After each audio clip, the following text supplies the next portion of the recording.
This time on Psychic Investigators. In Maryland, a promising young Harvard grad vanishes. This 23-year-old woman had just disappeared.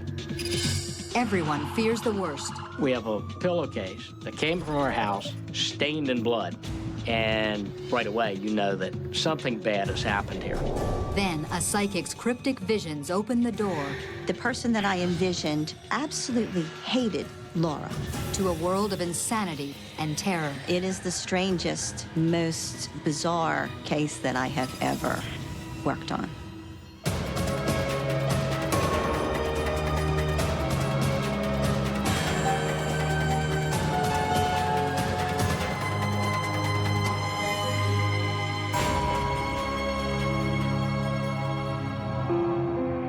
Bethesda, Maryland, an affluent suburb just minutes from Washington, D.C.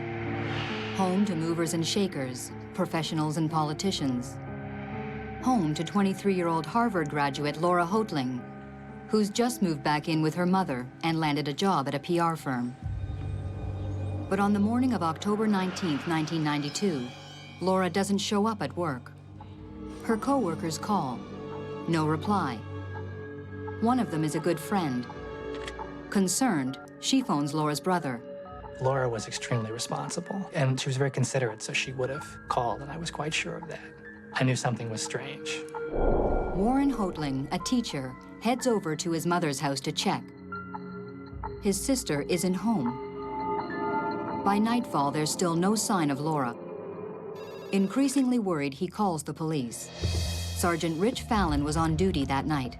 The police took the report, and nothing was done for at least a day. You give them 24, 48 hours to show back up, then after that, you start getting concerned.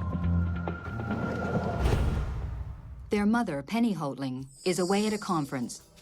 When Warren calls her, she cuts her trip short and returns home. Because the police weren't able to do anything, we wanted to do something. We were convinced that there was something going on, there was something wrong.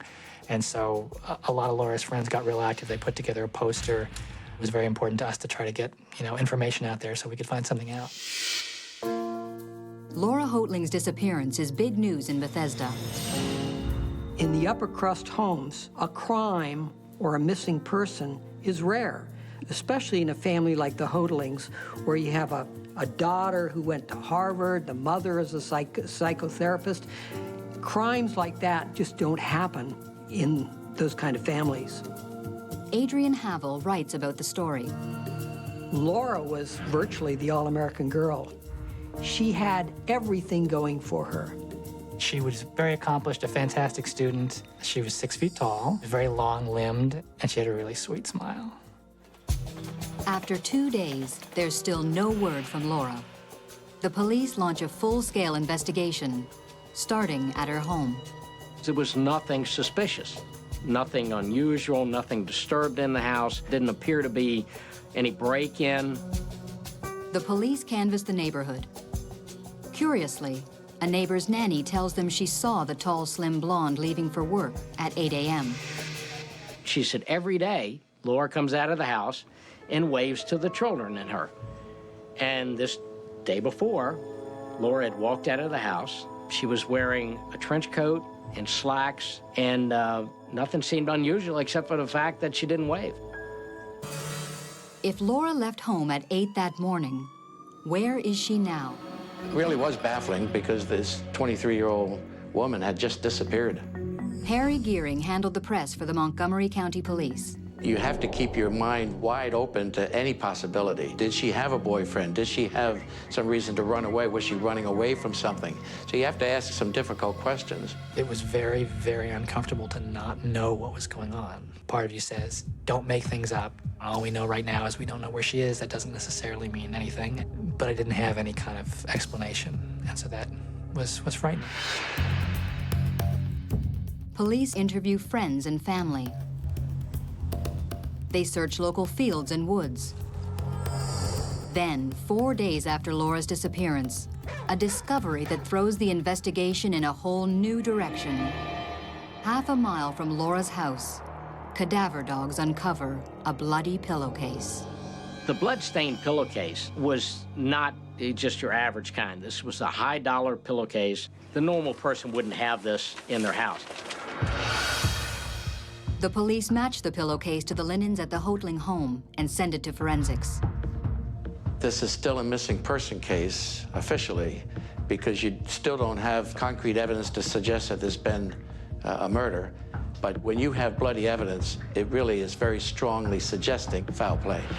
That was kind of a confirmation for me that something bad had happened, which I already felt pretty strongly was the case at the time. In fact, I remember it was a point of conflict with the police about what kind of investigation it was, whether it was a missing persons investigation or a homicide investigation. The Bethesda community at first was more puzzled than fearful. But when reports began to show up on television about not only Laura being missing, but police crews finding blood, then they began to get worried. 4 days after she vanished, the blood-drenched pillowcase suggests something terrible has happened to Laura Huddling. But what? A local psychic, famous for locating the missing, claims she can help. This psychic was known to the police because she helped us out in a previous case. I think it was in 1991. We had a police dog go on missing. And with the psychic's help, the officers were able to recover that dog. So when she approached us with information about the Laura Huddling case, I think the officers were willing to listen. The picture I was seeing was of a woman, but her energy was very masculine. The person that I envisioned was very jealous of Laura, very jealous. A week after 23-year-old Laura Huddling vanishes from her Maryland home, police have no idea whether she's alive or dead. A psychic offers to help. Deborah Heinecker claims to read energy from photographs and personal objects to help locate the missing.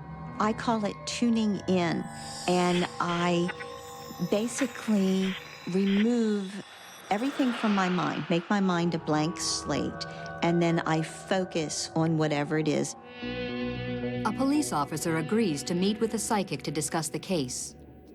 While holding the missing persons poster, the psychic sees a puzzling image. I got a vision of someone in my mind. It was a woman, but it was very strange to me because she had a male energy, and the male energy was very strong, and I found that very confusing. The person absolutely hated Laura, and actually, this person was very jealous of Laura, very jealous. I had visions of the person wrapping Laura in what looked to me to be a sheet or a comforter, and I felt that the person changed into Laura's clothes and carried her out. At that point, I felt relatively sure that Laura was no longer alive. A woman with a man's energy, intense jealousy, and murder. Detectives agree Laura might be dead, but they're mystified by the psychic's strange visions. Basically, what is that? What's a woman with a man's energy? And it really didn't fit in because we didn't believe it was a woman that did this. We believe it was a man that did this. As the investigation gathers speed, lab testing confirms that it's Laura's blood on the pillowcase recovered in the woods. That would indicate that something must have happened in the bedroom. So we then went into Laura's house and we stripped down the bed. And her mother mentioned that these sheets that are on the bed don't belong on this bed. These are for the guest bedroom. And there was no mattress pad. And we examined that mattress, and there was no sign of blood. Police opt to use a new chemical to look for blood. Luminol reacts with the hemoglobin in the blood, and it becomes luminescent. They sprayed it, turned out the lights, and that mattress glowed. And it was like the 4th of July. All of this blood suddenly appeared, and we couldn't see it because the suspect had cleaned it up. The police are now almost certain that Laura is dead, just as the psychic predicted. What was told to us was that there was blood on the mattress, and there was enough blood that a person could not have survived losing that much blood. So that was a confirmation that she was dead. In all likelihood, Laura did not leave her home alive. The idea that she had come out the next morning and was walking down the street did not match at all. The neighbor's nanny, who said she saw Laura leave at 8 a.m. the morning of her disappearance, was clearly mistaken. But if it wasn't Laura, who was it? You have a prominent young woman murdered in her home, so presumably there's a killer running loose. So there's a tremendous amount of pressure to find out who did it and catch him. The police look again at everyone who might have seen Laura. I talked to the mother, asking her about who hangs around here, who are her friends, and Laura Huddling's mother said, well, we can check with Haddon Clark. Haddon Clark is the family gardener, a homeless man roughing it in the woods outside Bethesda. Laura's mother hired Haddon through a church rehab program and wants the police to leave him alone. She said, he has psychological problems. I'm sure it's not him. He is not a violent person, and I would prefer that you not even think of him as a suspect. Back at the station, Fallon briefs his superiors. The name Haddon Clark has a surprising effect on his captain. And he immediately just said, oh my God. Haddon Clark has a dark and twisted past. He's a paranoid schizophrenic with a string of disturbing arrests, including malicious destruction of property and theft. Worse, he was a suspect in the still unsolved disappearance of a little girl in Silver Spring, Maryland.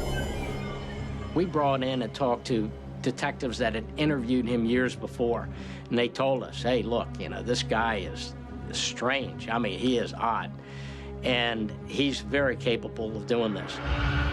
With the gardener now their #1 suspect, police start following Haddon Clark. But they can't arrest him. They don't have enough evidence to tie him to Laura's disappearance. There was a point at which the police were suspicious of Haddon, and we were resistant to that, actually. We thought, oh, it could be Haddon. He's harmless. And we caught holy hell over it. Laura Huddling's mother was furious that we were focusing in on him. It's not fair. He's a very gentle person. The minister at the church was furious and said, leave this man alone. Homeless advocates were calling the police department and raising hell that we were looking at this homeless man. But then, more lab testing on the pillowcase reveals something highly incriminating. An impression of Haddon Clark's thumbprint in Laura Houghtling's blood. And our lieutenant at that time said, notify patrol throughout the county. We want this guy. Find him.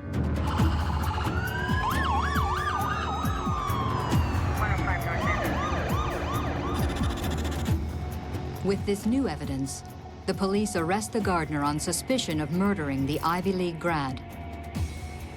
We trusted Haddon, and we found out that that trust was misplaced, and that was very difficult.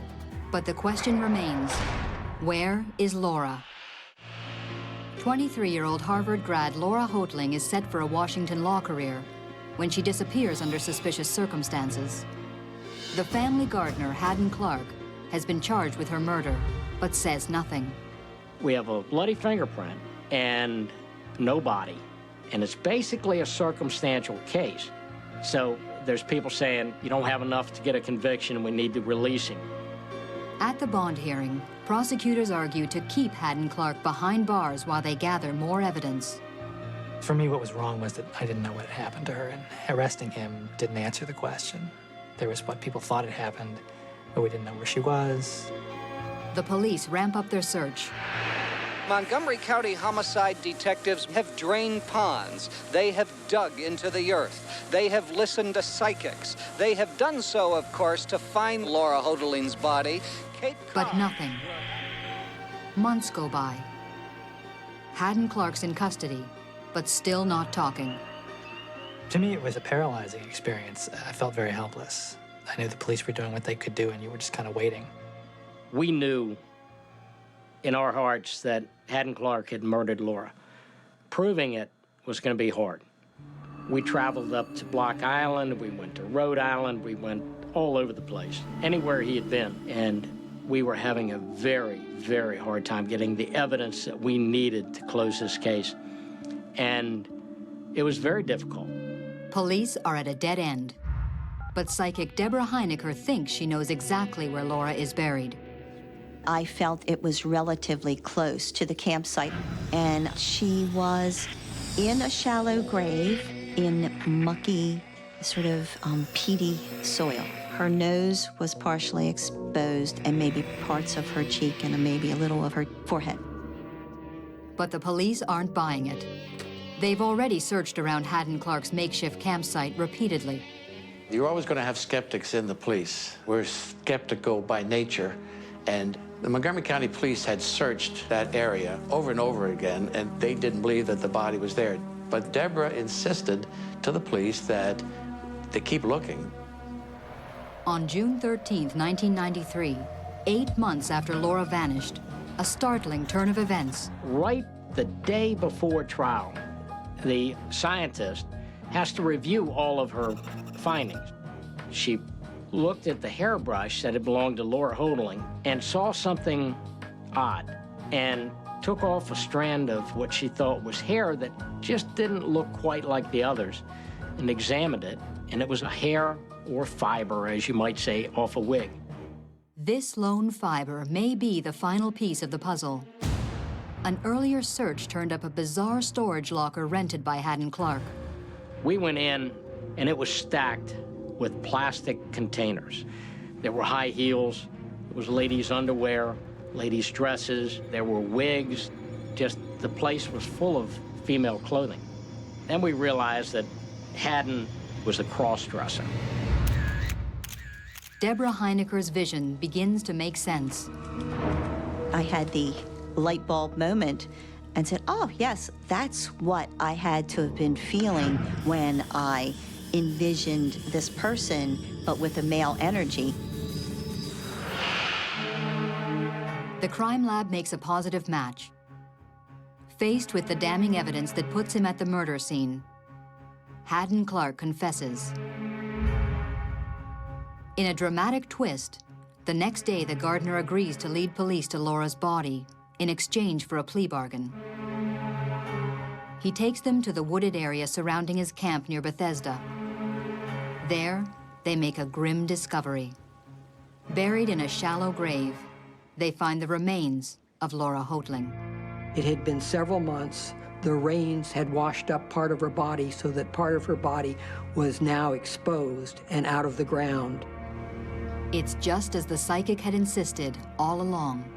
Deborah's description of the grave site was very close to what it was. I mean, it was excellent.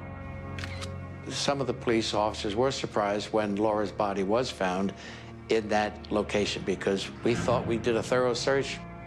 We didn't see anybody there. So it's a mystery to me. Being able to say I know something about where she is was very helpful for us in terms of having some chance at some kind of a closure and not just not knowing. The not knowing was very hard. The man who killed Warren's sister had a troubled past. Haddon Clark had a terrible childhood. His mother dressed him in women's clothes, or little girl's clothes, I should say, from the time he could walk. We later learned that he liked to kill small animals. He would shoot cats, kill dogs, put them on the neighborhood's doorstep if the neighbor crossed him. This is the kind of person he is. Little did Laura's mother know that the man she hired to help in her garden was a born killer. But why Laura? Penny Houghteling may have treated Haddon Clark, her gardener, her handyman, a lot like a son who came around and did odd jobs. Haddon had become attached to Mrs. Houghteling, thinking that, she was like a mother figure. What came up is that Laura had just recently returned from Harvard and had moved into the house. He began to think of Laura as usurping him in the household. She was replacing him. Haddon may have thought Penny Houghteling was his mother, but she wasn't. He was really, when it came down to it, the gardener and the handyman. And a rage did build up inside him, I believe. With Haddon's confession, A full picture of a savage crime is finally revealed. In the early morning hours of October 19th, Haddon Clark let himself into the Houghteling house. Wearing a blonde wig, he entered Laura's bedroom and woke her up.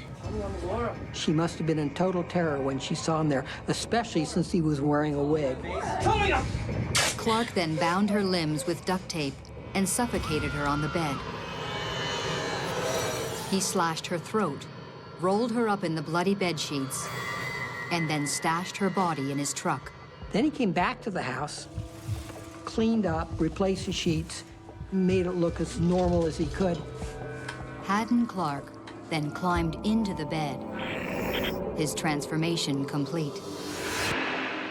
The next morning, he put on the wig and used her hairbrush to brush his hair, where we got the fiber from the wig.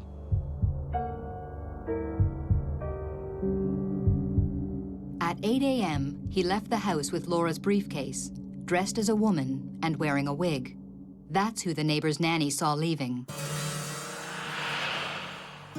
Later that same night, Haddon Clark buried Laura Huddling across the highway from his campsite. For me, sadness was the predominant emotion at the time, and disbelief. Murder doesn't happen to people that I know, doesn't happen to people I care about, and life isn't supposed to be this way. That was all changed for me. With his plea of guilty to second-degree murder accepted, Haddon Clark was sentenced to 30 years in prison for the murder of Laura Huddling. He later leads police to the remains of Michelle Dorr, the little girl he was suspected of murdering. He claims to have killed others, whose bodies have never been recovered. But the police have recovered Haddon's stash of trophies, including Laura Houghtling's high school ring. It is the strangest, most bizarre murder case that I have ever worked on. The psychic in this case helped us out, so I'm open to using psychics. If she can help me, I'm very glad to take her help to help me close cases. I don't think I fully appreciated the impact Laura had on other people's lives until she died. For her memorial service, it was a spectacular group of people, and they really, really loved my sister. And I was very touched by that. She's a beautiful person, and I miss her. I miss her.